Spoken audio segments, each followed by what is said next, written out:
Honored Custos, honored opponent, honored audience.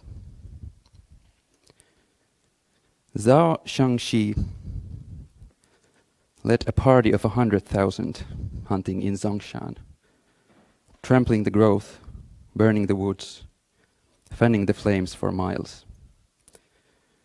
A man emerged from a rock wall and bobbed up and down with the smoke. Everyone thought it was an apparition, a ghost, if you will. Then, when the fire had passed, he ambled out as if he hadn't been through anything at all. Jiangxi thought this strange and kept him for observation. His form and features were those of a human. His breathing and his voice were those of a human. "How did you stay inside the rock?" he asked. "How did you go into the fire?" That man said, "What is it you're calling rock? What is it you're calling fire?" Jiangxi said, "What you just came out of is rock, and what you just walked on was fire." That man said, "I didn't know."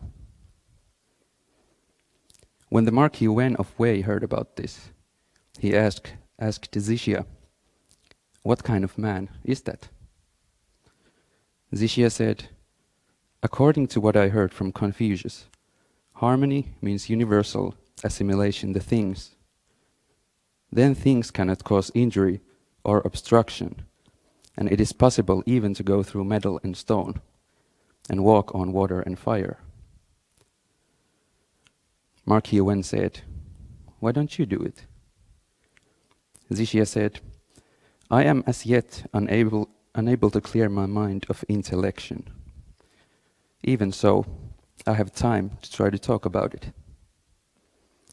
Marquis Wen asked, "Why didn't Confucius do it?" Zixia said, "Confucius was one of those who was able to do it, yet was able to not do it." Marquis Wen was delighted. This passage from Liezi, one of the foundational texts in Taoism, depicts events that supposedly took place 2.5 millennia ago on the Zhongshan mountain near the present-day Nanjing. Even though my doctoral dissertation investigates predominantly such cultural issues that are specific to our time, I find that this ancient story embodies rather effectively some of the characteristics of the notion of egress I am presenting in my study. I will come back to the story later, but first I will give an overview of my doctoral research regarding its background, objectives, and key concepts.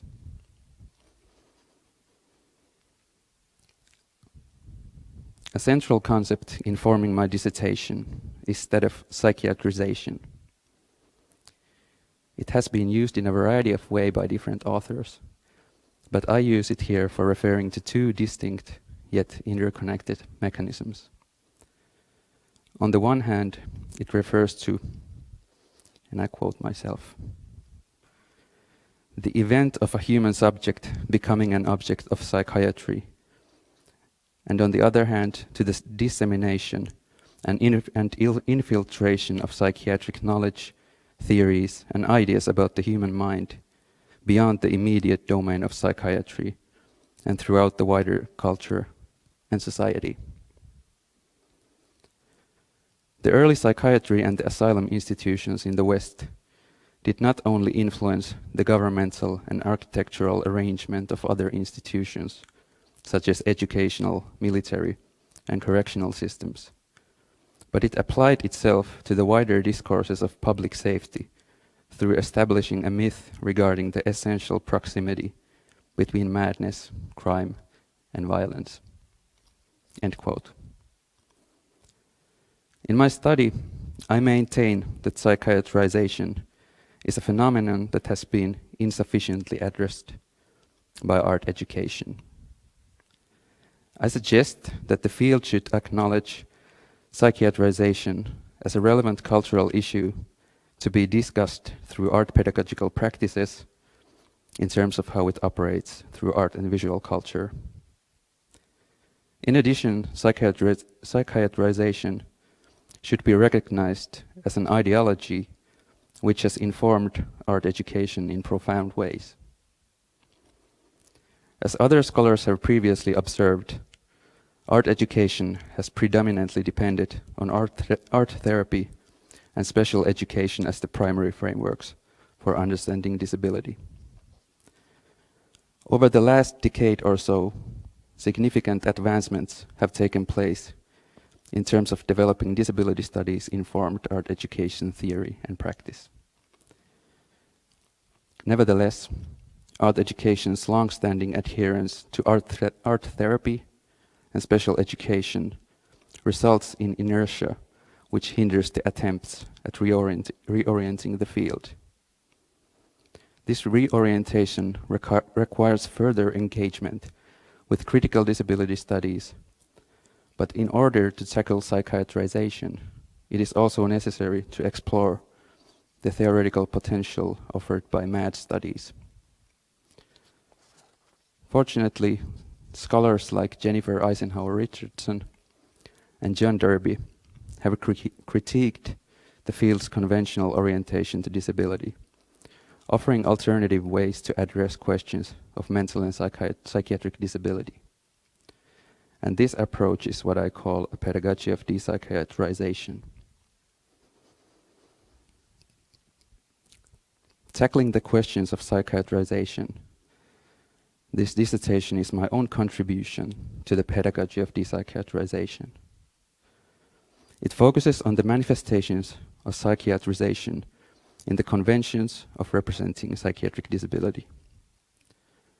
More specifically, the emphasis is on such archetypal cultural images and stereotypes that conflate psychiatric disability with violence and portray madness as a source of threat, risk, danger, and horror. Such images we immediately recognize in films, TV series, or any cultural text. The objective of the dissertation is to address the problematics of representing a group of people as essentially abhorrent and repulsive, dangerous, antisocial, dishonest, unreliable, needy, unproductive. It is dedicated to examining how these stigmatizing representational processes can be recognized, elucidated, and countered. The stigmatization is approached from the categories of disability and race, but regardless of the specific focus on certain subject positions in this dissertation, its implications might be useful in other contexts as well. The practice of demonizing people with mental disabilities has been at work for centuries. The recent centuries have also witnessed extensive vilification of groups of people through representational strategies.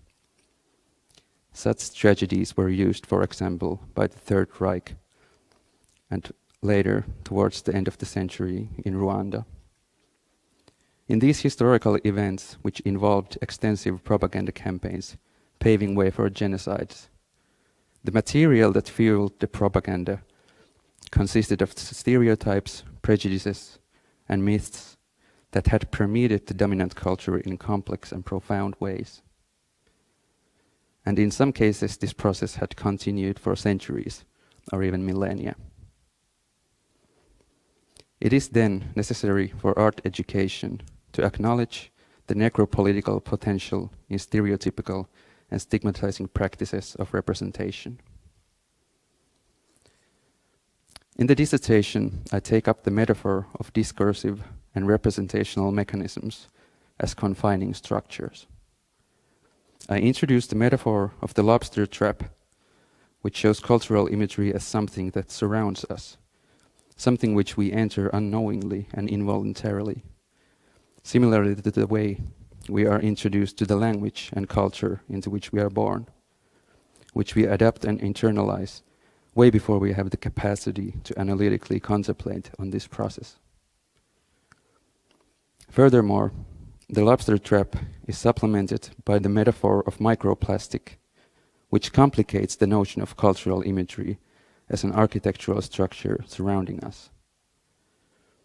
In the same way that microplastic intrudes the bodies of marine crustaceans, we keep inhaling and ingesting the debris, the cultural microplastic, which is so prevalent and omnipresent that we cannot avoid it and which is difficult to even observe.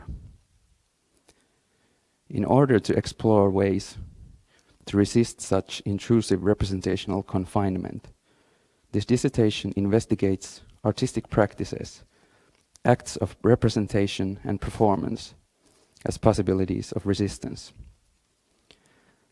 As a response to the spatial metaphor of confining imagery, such resistant or subversive artistic gestures are called egresses. Initially, I was interested in artists that use their art for disclosing their experiences of disability, coming out as disabled. Excuse me. This stance is informed by the view held by many disability artists and disability studies scholars that first-person narratives produced by disabled people themselves can be used to resist the objectifying mainstream representations that primarily operate on simplistic stereotypes.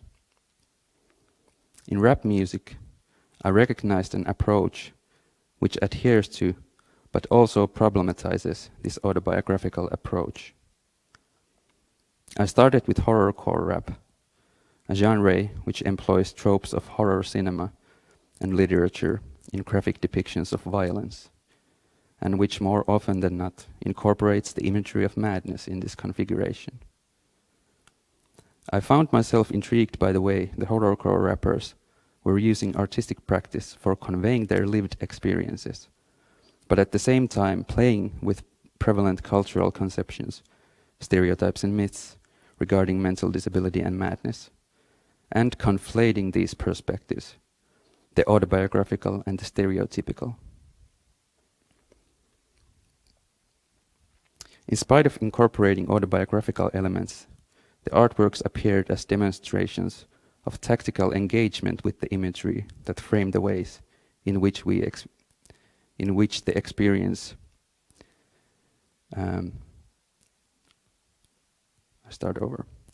In spite of incorporating autobiographical elements, the artworks appeared as demonstrations of tactical engagement with the imagery that frame the ways in which the experience of disablement can be addressed.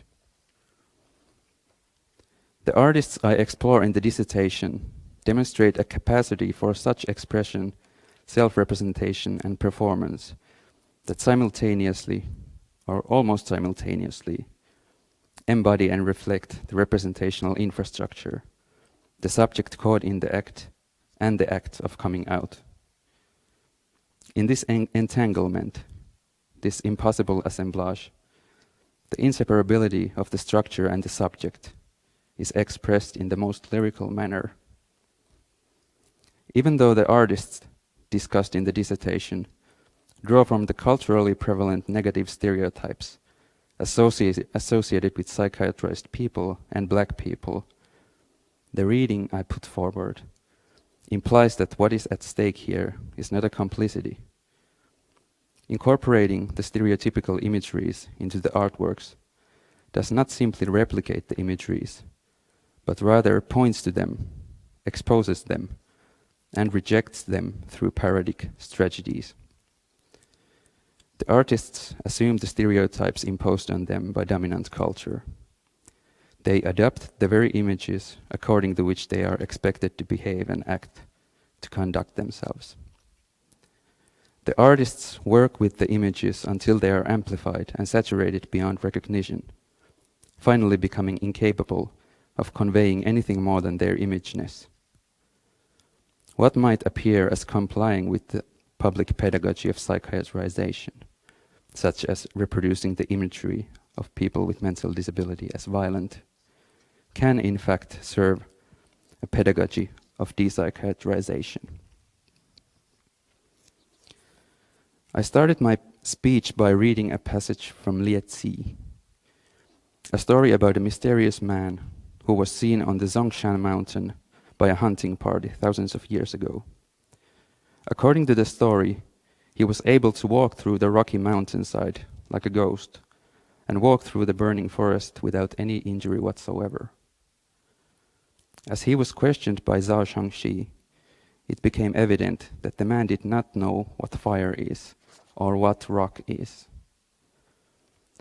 Later, when Marquis Wen and Zixia discussed this incident, the latter explains that the capacity of this man to surpass material constraints derived from not clinging to conventional knowledge.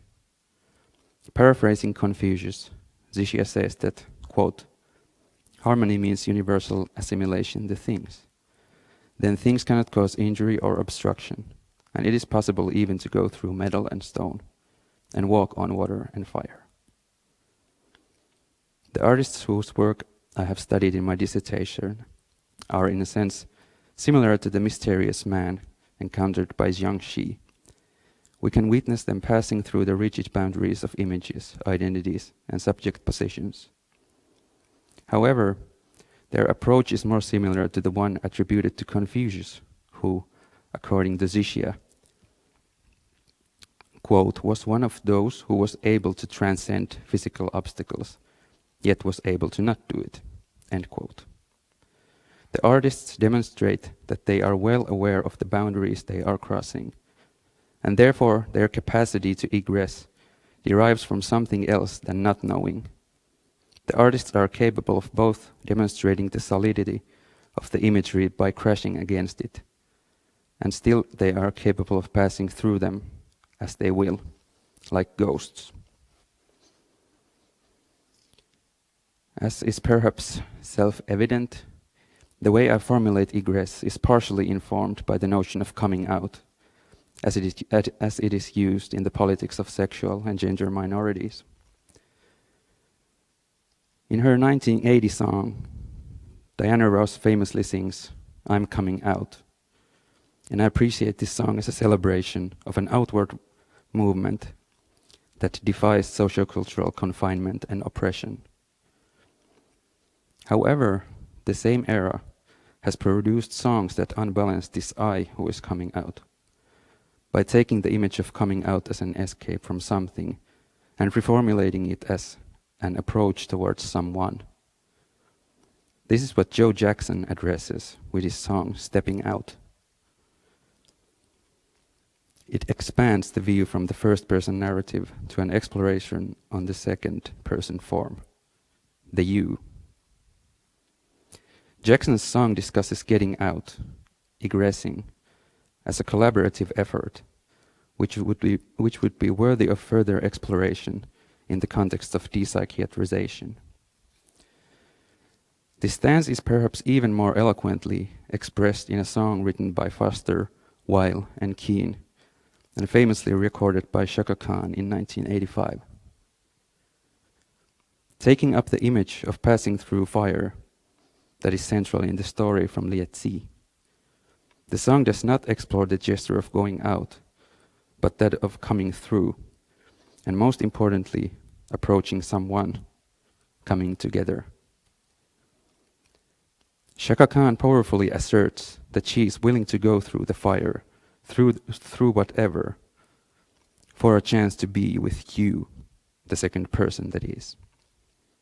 In the end, getting together might be even more essential than getting out, and instead of focusing merely on being free, an aggressor should perhaps be concerned with being for.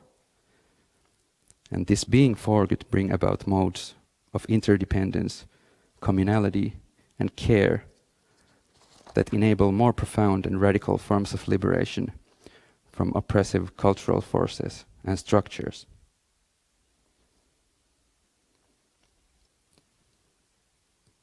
I ask you, honored opponent appointed by the doctoral program committee of the School of Arts, Design and Architecture, to present the critical comments on the dissertation you find well-founded.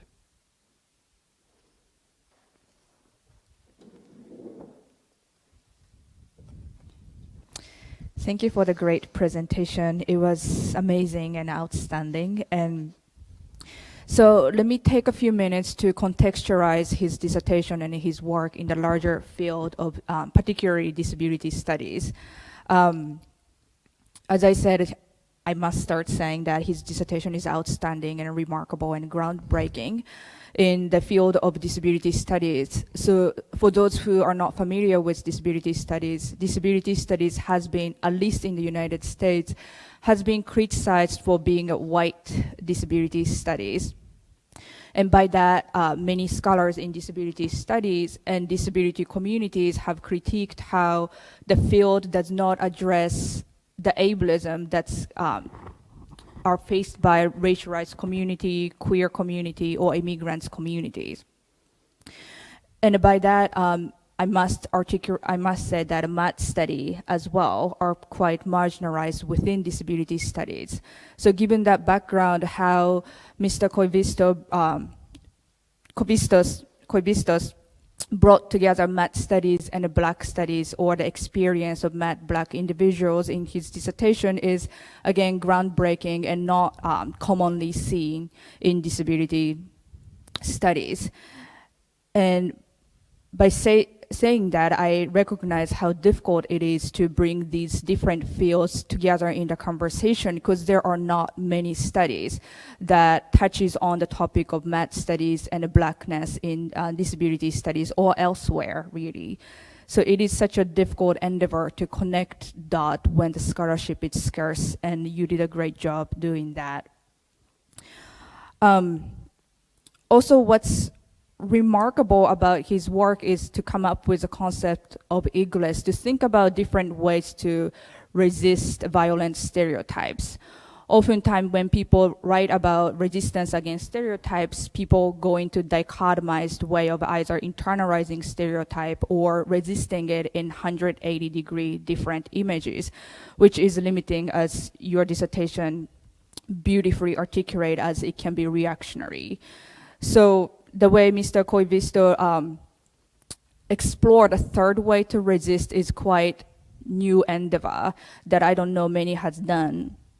Like Moya Bailey is one of only a few people who kind of explore the past, but what differentiates his work, your work, from Dr. Bailey is how you kind of shows us how to do the resistance, where Dr. Bailey is more articulating how the limits of the two dichotomized way of resistance.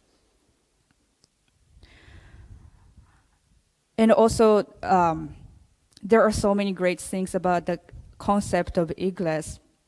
One of them is how the concept acknowledges how nuanced and complex endeavor it is to resist sanist and anti-black stereotypes, because that's so prevalent in the society of the United States. And another remarkable things I really wowed by your dissertation is how you saw hip hop as a source of knowledge, which is rarely done so in US academia or elsewhere. And particularly to think about like the hip hop that touches on the theme of madness as a source of knowledge. Many people dismiss hip hop or madness as can be a place of knowledge building. So the way you recognize it and develop the concept of Egress coming out from the hip hop, and especially like mad hip hop, is outstanding and groundbreaking. So to summarize this contextualization, I recognize that there are more students or more scholars in disability studies who are craving to read more work on math studies, and also the disability studies that integrate Black and other critical race theories. So I can definitely foresee your work will be like heavily cited by so many who crave for that kind of scholarship, and your work certainly is teaching many to think about how we can bring math studies and critical race analysis and disability studies together. So congratulations for that contribution you're already making in the field. Thank you. That's it.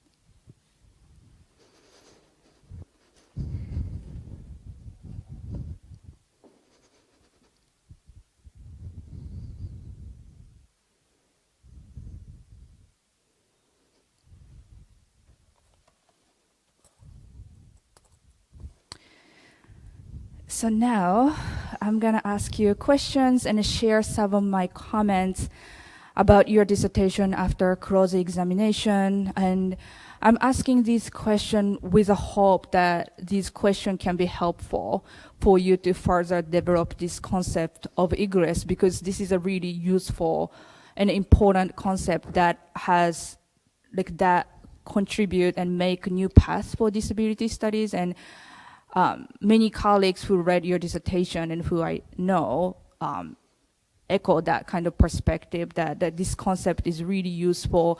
I can totally see myself teaching the concept, and I hope you will keep developing. So with that, and I really like that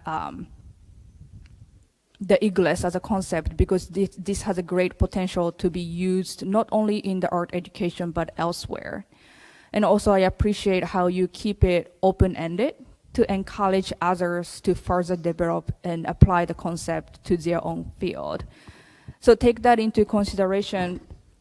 I came up with a set of questions to with a hope that you can clarify more about this concept of egress, to kind of crystallize it further, but without losing its open-endedness.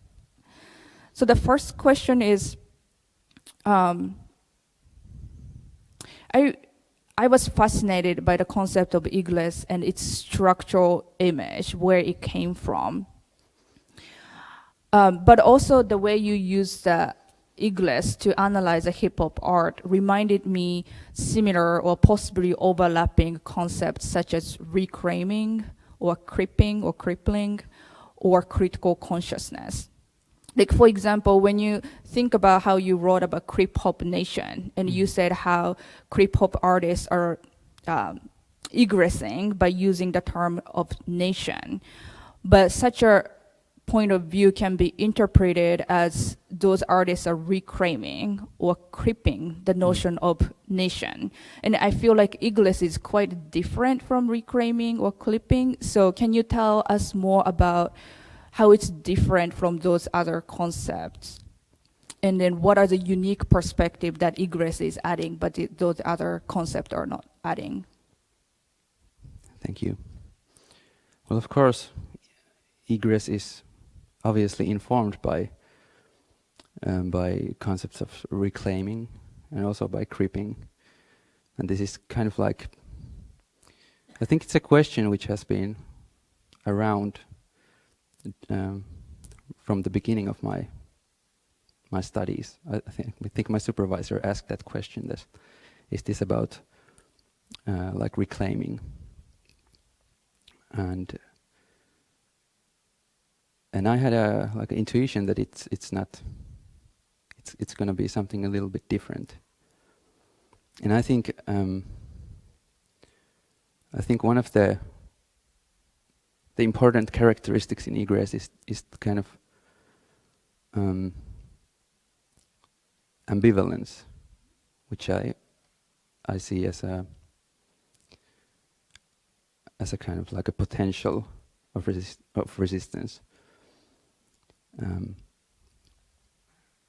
So it's kind of like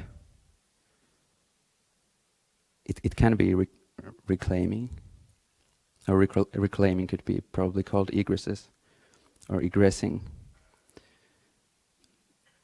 But I think it's important that I'm trying to kind of like capture this kind of event where it's not clear yet whether it's reclaiming or whether it's just reiterating the stereotypes. Kind of like trying to find this point of balance where it's not clear in which direction it will fall. So I think it's not like I don't see it as a like a substitute or kind of like it's not a critique of the notions of creeping or reclaiming, but it's kind of like an attempt to like perceive certain nuances that are there in the acts of cribbing and reclaiming. And can you tell us like a bit more about why you're so fascinated or intrigued by this ambiguity or potential? Like it's not quite there yet, but it could be. But why are you focusing on that moment? I think it was initially a kind of like, again, quite intuitive and like an effective, in a sense, experience.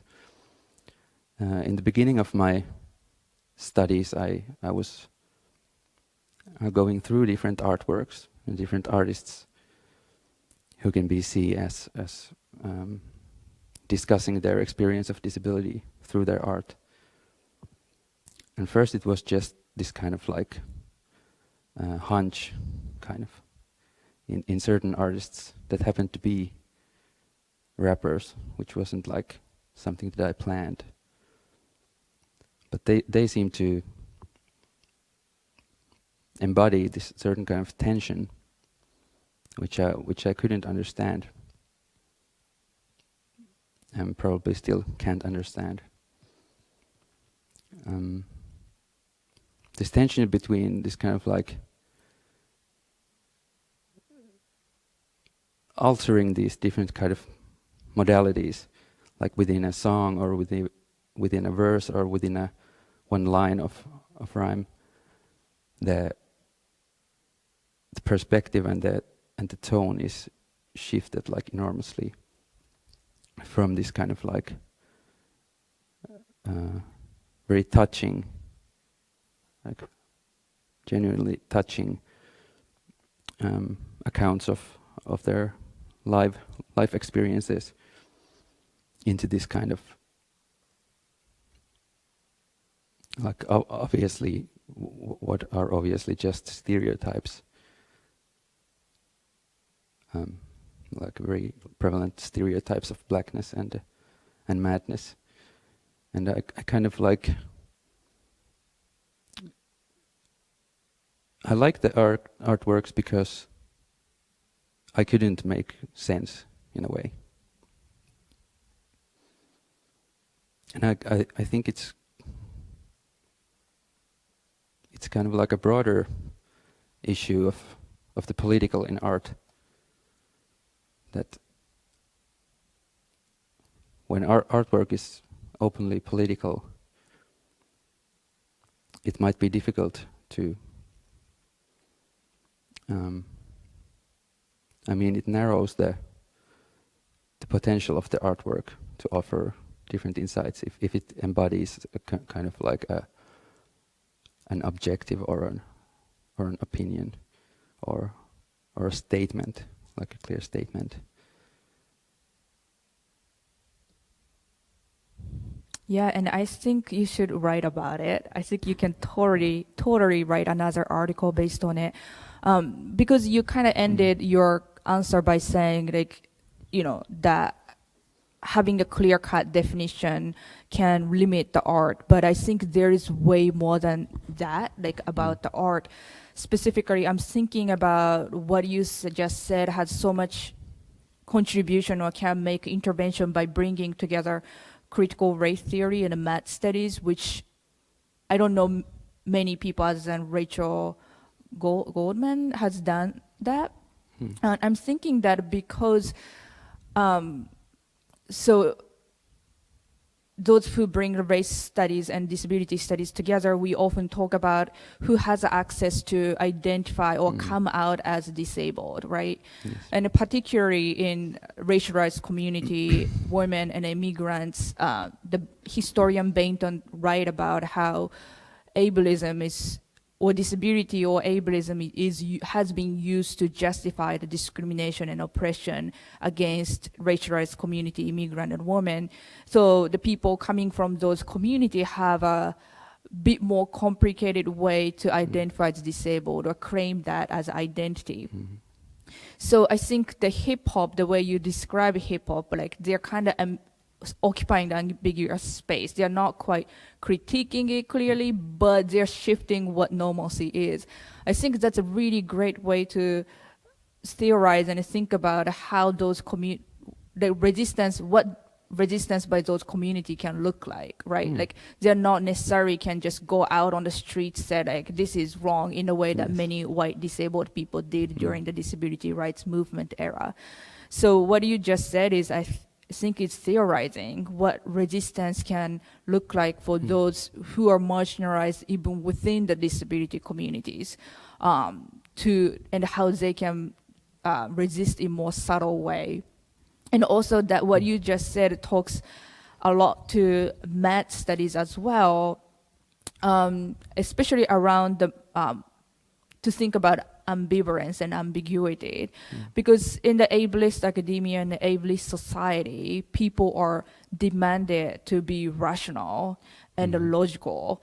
And especially in academia, there are much space for us to remain ambiguous, right? Like articulating it with logical and rationality are the key to dissertation or academic work. So what you're saying is kind of like, I see it not just creeping, but maddening the academia or maddening the scholarship by leaving ambiguous things as ambiguous, right? So, so again, like what you just, even your answer had so much potential to make an intervention in critical race theory and math theory by bringing together. So I encourage you to stay working with the concept of Egress, because you're saying so much more than just in last 5 minutes, you're saying more than what your dissertation has conveyed. And I think there are so much more to be said about Egress. So thank you for that answer. Thank you. Yeah. My next, I have a few more questions about this concept of Egress. So the next question is, I really liked how you develop the concept of Egress based on your experience of how access, the word access is used in disability space. So access is often used in disability studies to signal the enabling the entrance or participation into the public society. And I'm really curious to think more, and I want to hear you talk more about what does Egress enable and what is exiting from stereotypes will be like, right? Is it possible to exit from stereotypes, especially given how profound the psychiatric and the anti-Black racism is in the United States? And also given that you use the concept of slow death as one of the theoretical framework in your dissertation. And by slow death, Lauren Barnes talks about how the life-making process kind of lose the line with life-losing process, right? So like many marginalized people from the marginalized community thinks they're working really hard to make living by earning the wage and all that. But in reality, they're being exploited and they're put into the constant debilitation. So what they think is life-making is actually taking away their life. So given that kind of the blurring line between life-making and life-losing that's described in the concept of slow death and debility, I'm really curious, like with Egress, what are we exiting into? And I think you talked about that in your presentation right now, which wasn't really part of your dissertation. So can you talk a bit more about, elaborate on what you just said during the presentation? You mean the ending part of the Yeah, you said like talk? Egress is about exiting into collectivity, Yes. into interdependence, which I'm very fascinated, and yeah, I want to hear more about it. Yeah. Well, that was a long question. In the beginning, you asked, is it possible to exit? Yeah. Like Is the powerful stereotypes? Yeah. I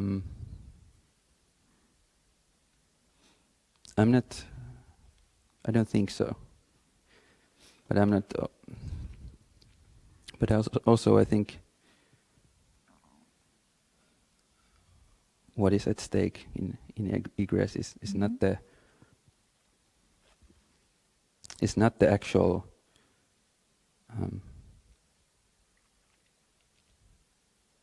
event of the subject getting out of a stereotype or a subject positions or identity.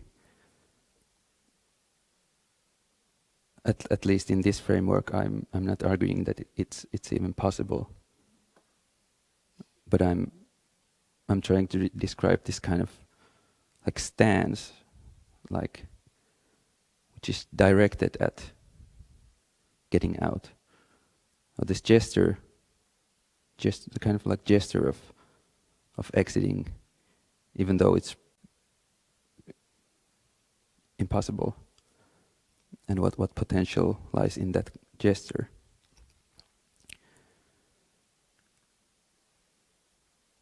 And about what you asked about the communality and the interdependence, is that's something that I've been thinking recently.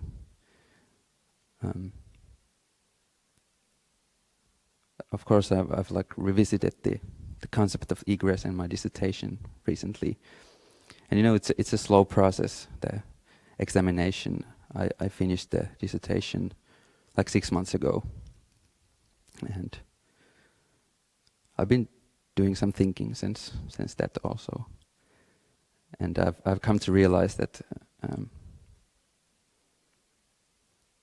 that the way I frame egress in the dissertation is very much embedded in this image of a like an agentive subject who is kind of like taking charge of its position, and if I continue developing egress, I'm sure that the next step would be kind of like critiquing this certain individuality I think has like seeped into the way I've theorized egress, and think about communities and being together, working together, and the potential in collectives. And this kind of like image of if it's impossible to escape the imagery, then what would it mean to reach out to others who are confined, in a sense? Yeah, thank you for that answer. In many social psychology, especially Black social psychology, people have written about identity development, especially collective identity development by Black Americans and women and etc. And in that, many talks about how collectivity is a key to form that kind of subjectivity and agency.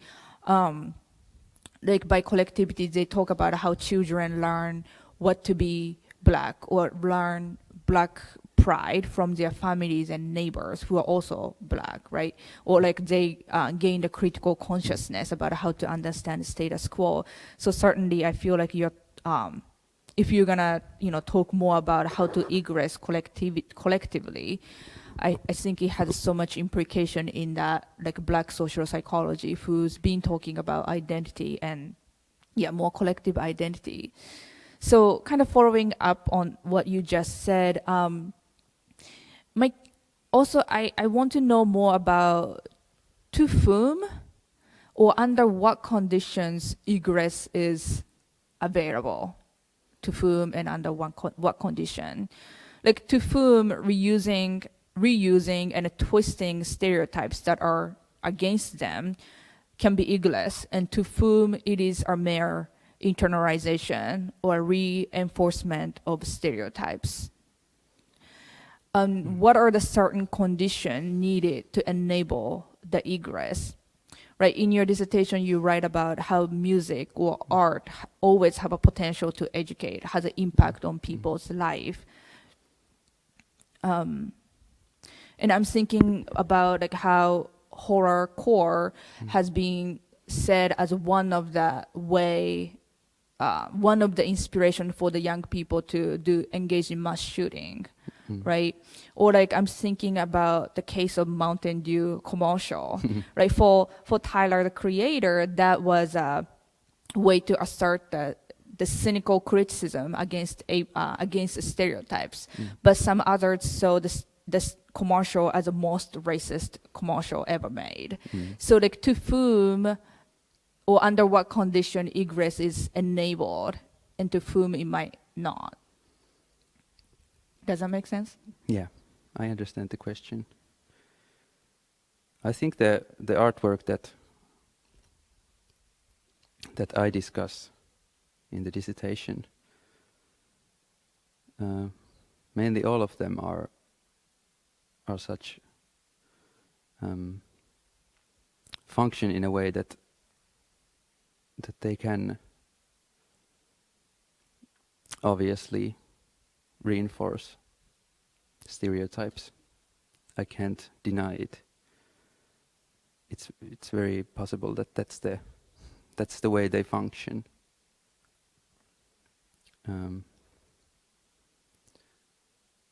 But I think my idea is like going from there, from that, acknowledging that yes, maybe these images are perpetuating dangerous and harmful stereotypes which affect people's lives. But kind of like I'm asking, what can we do with those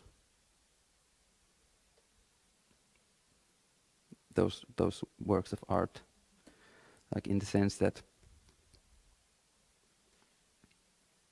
even though we recognize some work of art as ableist or racist or sexist or whatever, we can still like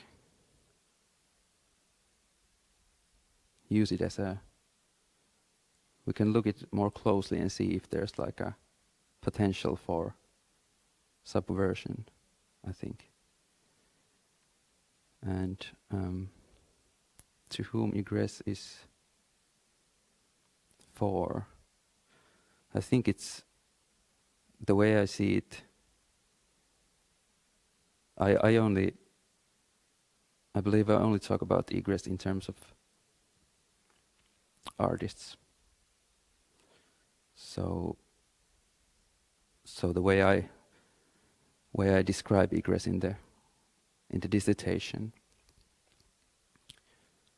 is based on these particular artists and their works of art. So I'm not sure.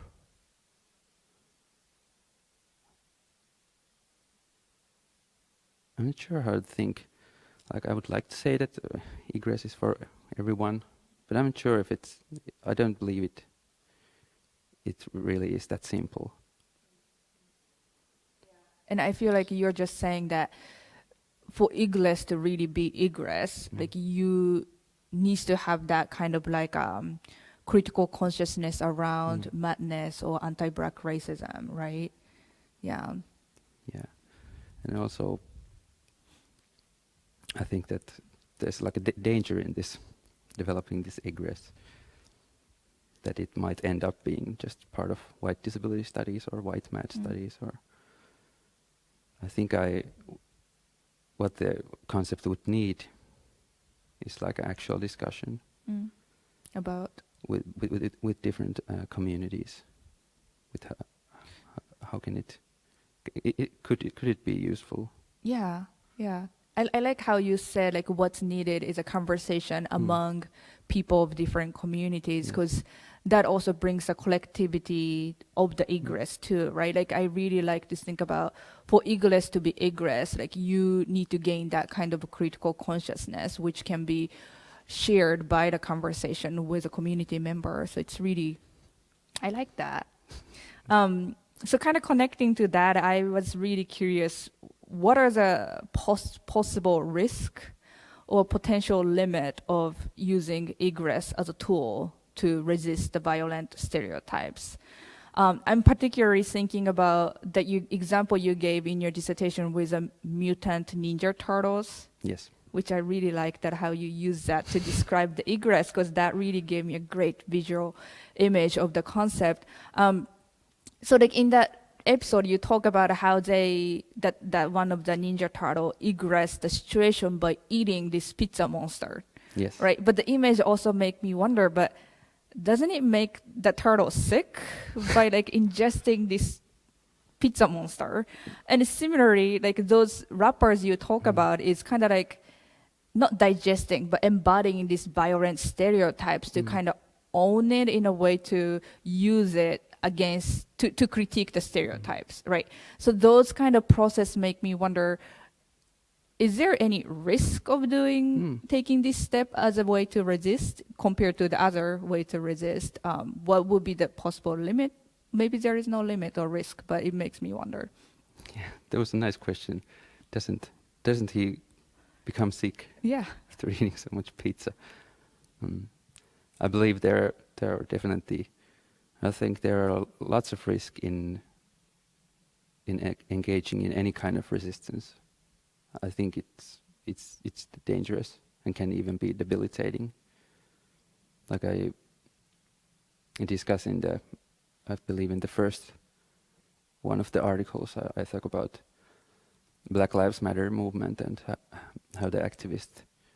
some of the activists, leaders in the movement, felt that it was so consuming, the activism itself, that they kind of like, it caused like enormous distress and suffering to them. So I believe there are risks for the aggressor also. But you feel like egressing, the benefit of egressing might not more important, but like outweigh the risk. Yeah, I'd like to think that, but I can't guarantee it. Yeah. So thank you. So for the second set of the question, I want to move on to think a bit more about the theoretical framework that help you to conceptualize egress. So this dissertation, needless to say, was outstanding in general. But one of the big area I wanted to read more about is how the concept of egress corresponds to the cis heterosexual or like cis men's and straight men's subjectivity and privilege that the hip hop artist, this dissertation included, were assumed to have access to, right? And so, like, I'm assuming those rappers are cis men and heterosexual. That's and what I assume too. So like, and then like what it means for those who have privilege, cisgender privilege or male privilege or straight privilege to use the stereotypes that is very homophobic and sexist, right? And I wanted to know more about that, especially because you use the concept of intersectionality as one of the key analytical framework in your dissertation. So the concept of intersectionality has emerged from feminist movement and feminist studies, especially by the Black feminists, like developed by Black queer feminists. So in the United States, when we use the concept of intersectionality, it is assumed that the person is engaging in race and gender analysis, right? So the absence of gender analysis or queer analysis in your dissertation was a bit more present. And in your dissertation, you write about how the blackness and madness, or like race and madness, in terms of hip hop, like they are really inseparable, right? So like I wonder like why gender and sexuality were overlooked in your dissertation and in your analysis, especially given how sexism and homophobia are clearly present in some of the hip hop you covered in your dissertation. So like why? Yeah, let's start from it. Like what happened? Why they get fall off of your analysis? I think that's a good question and a very like important critique of the work. And I would answer that the simple answer is that I didn't feel that I was able to do it. I didn't have the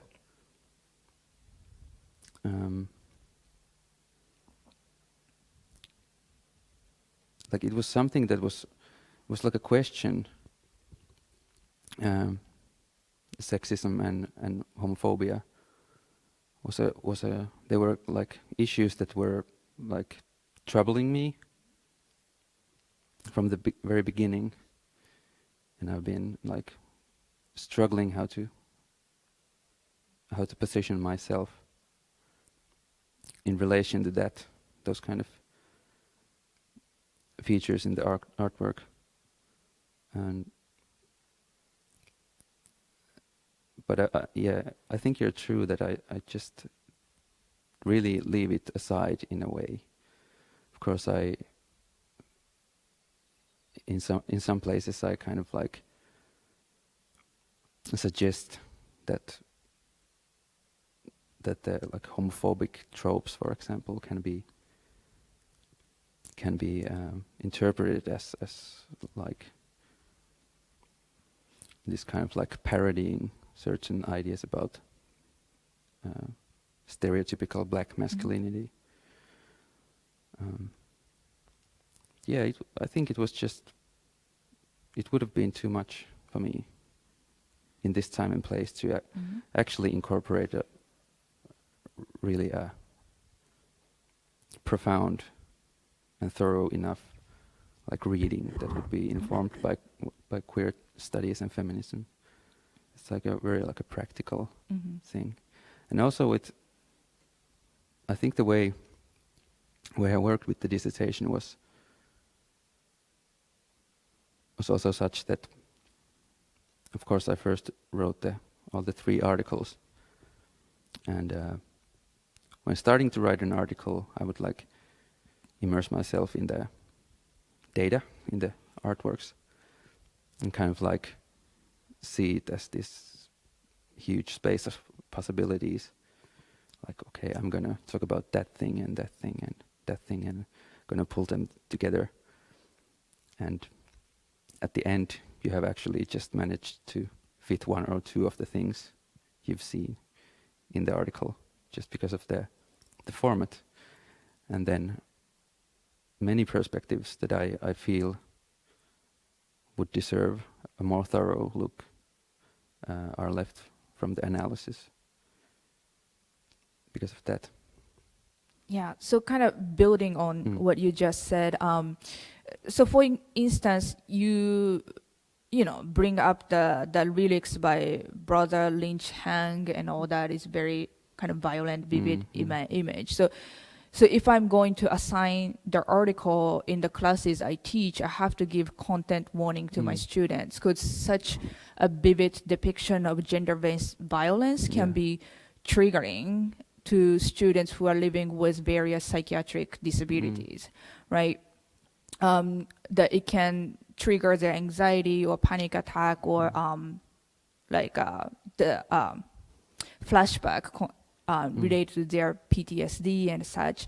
So given that kind of reality, right, like how it can be triggered into some, I wonder when the representational violence ends and when the egress begins, right?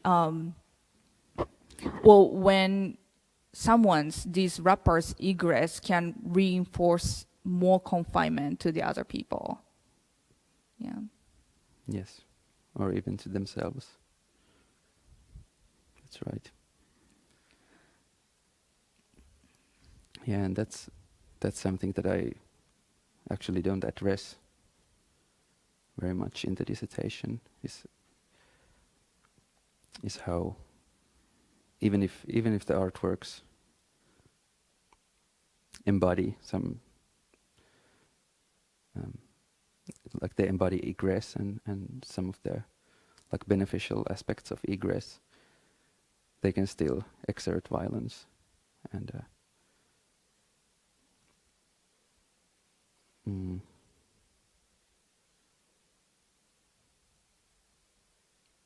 I definitely think that many of the artworks can do that in many ways. And my relationship with the artworks is troubled. Sometimes I cannot listen to that music because it's too it gets me too anxious. But I think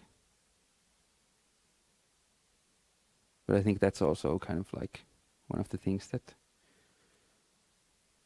kept me like interested in the way they in the way they function, the artworks. Like, yes, they can like make me sick on some level,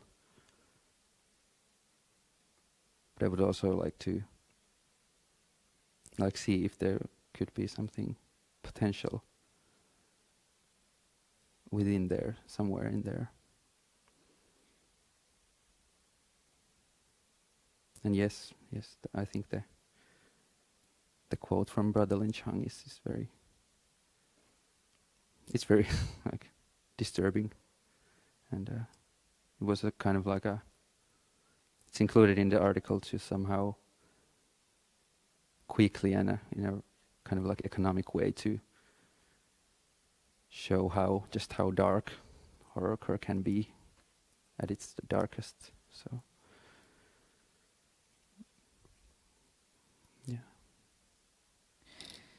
Yeah, I think that's again like another place I want to think about, or I want you to think about, like how collectivity can work to expand egress. Like, can you do a egress workshop, right? Like, and have a conversation with many people, including the rapper, if you have access to work with the rapper himself, to think about,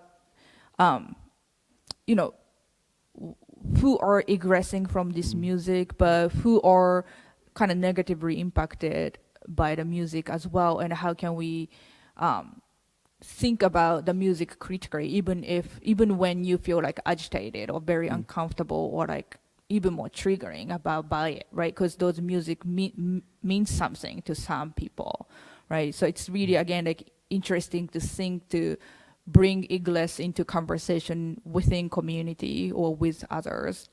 I think has so much potential about it.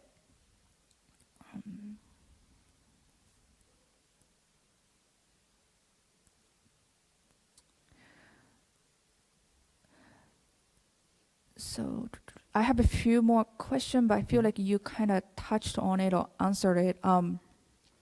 So there are couple parts in the dissertation where you conflated the egress from ableism with the egress from the sexism or homophobia, as if egress from one can mean the egress from other stereotypes, right? Like writing about how it is a parody of the image against Black masculinity.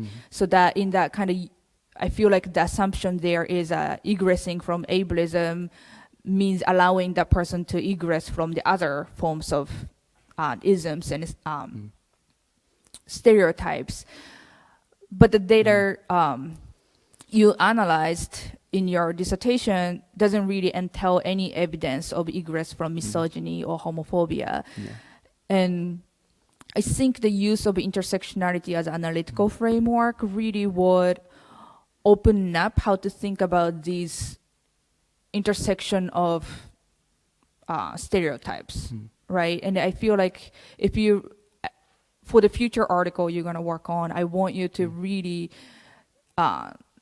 learn more about intersectionality and how it can be used to enrich the concept of egress more, to think about how the egress from one isms can mean like perpetuating the other isms, or what that means. Is that still egress? You know, like, is it still considered as egress, or is it just further confinement of someone else? Like, you know, so like, what is egress is.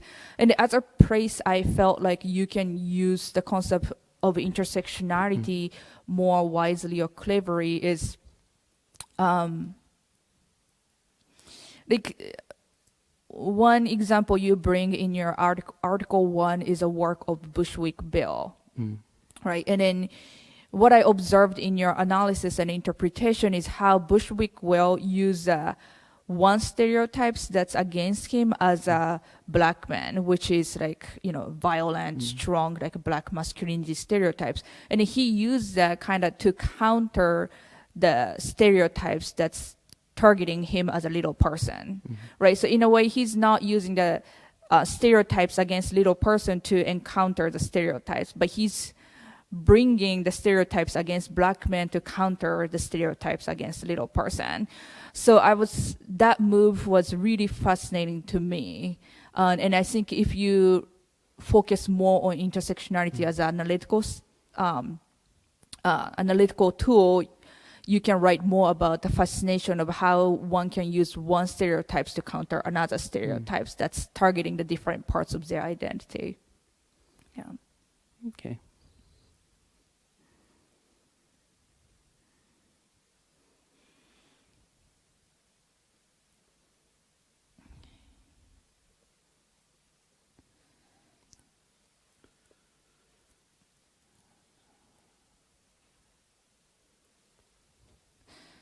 So with that, I'm going to end my questioning.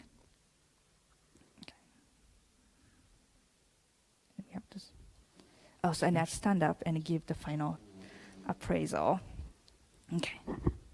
So let me read from my statement. But you wrote an outstanding dissertation to conceptualize egress, or a way to counter and resist violent stereotypes, particularly targeting mad and black Americans in the case of this dissertation.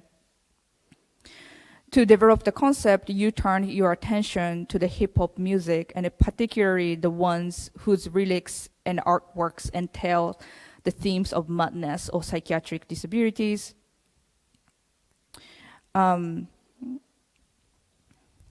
So how you conceptualize the term by saying that by the concept includes a stance that preserves its potentiality, and thus performing or constituting an egress does not imply a total or absolute escape from the representation, but rather a stance that is informed by the potentiality to exit, end quote.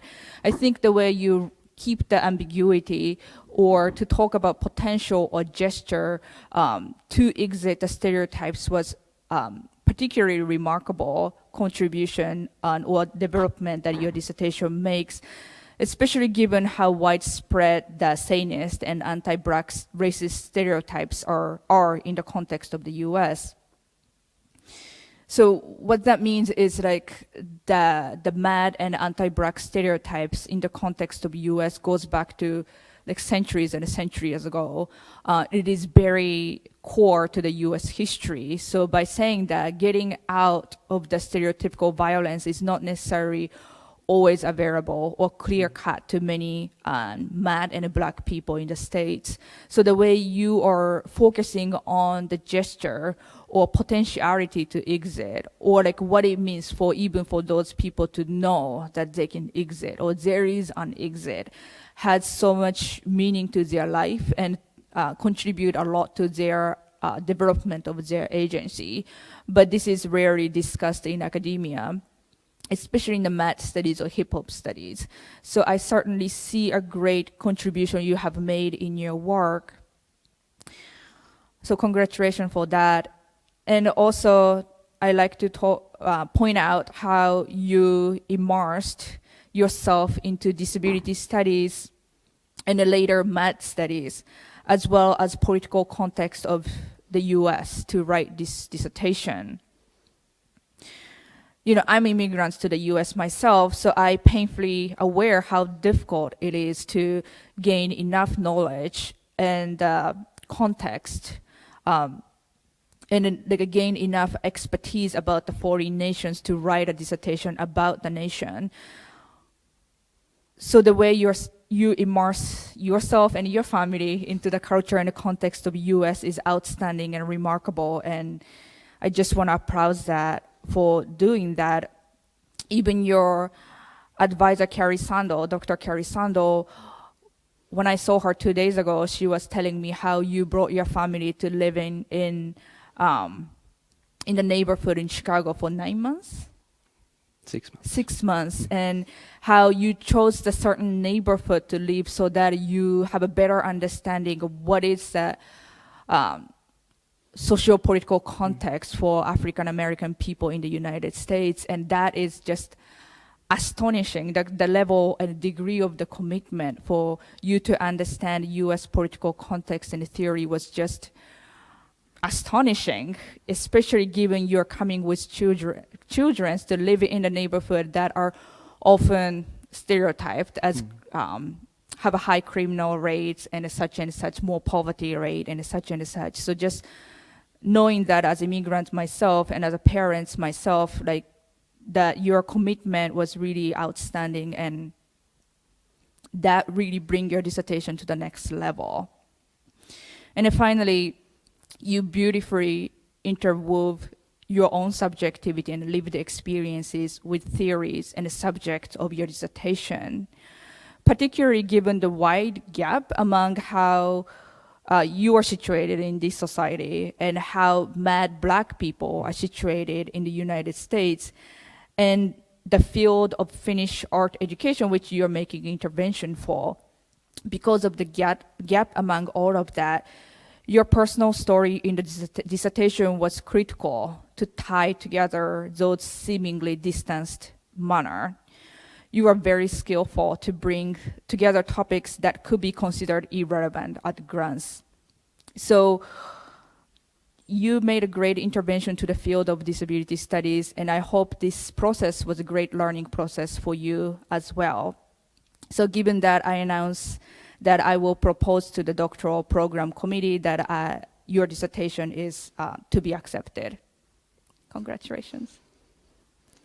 Thank you, honored opponent. If anyone present wishes to make any comments concerning my dissertation, please ask the Custos for the floor.